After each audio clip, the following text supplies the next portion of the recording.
এই তো আমার বিড়াল আট করা হয়ে গেছে। ওই দাঁড়া, আমার গাড়িতে আট করিস না। তোর সাহস তো কম না, তুই আমার গাড়ির উপর আট করেছিস। দাঁড়া, তোর রং পেন্সিল গুলো ভাঙে দি। বল, তোকে তোর মায়ের কাছে গিয়ে তোর বিচার দিয়ে দিব। ছেলে তো ছোট মানুষ, এই নিন আপনার ক্ষতিপূরণ। আমি কতবার বলেছি যে যেখানে সেখানে আট করিস না, সব তো এইসবের জন্য হয়েছে। যা বাড়ি থেকে বের হয়ে যা। এখন তো মা আমাকে বাড়ি থেকে বাইর করে দিল। তোমরা সবাই লাইক দিয়ে আমাকে একটু সাহায্য করো। এই তো আবার রং পেন্সিল। এখন আমাকে আরো অনেক বেশি কষ্ট করতে হবে, কারণ সবাইকে দেখিয়ে দিতে হবে আমি কেমন আর্ট পারি। আপরে, এই ছেলে তো খুব সুন্দর আর্ট জানে।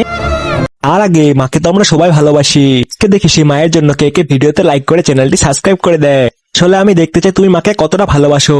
আর কমেন্টে অবশ্যই আই লাভ ইউ মা লিখে যাবে। আপরে, কি সুন্দর আর্ট। তুমি কি সবার উদ্দেশ্যে কিছু বলতে চাও? হ্যাঁ, আমি আমার মাকে অনেক মিস করি। তাই এখনই ছেলের কাছে যাই।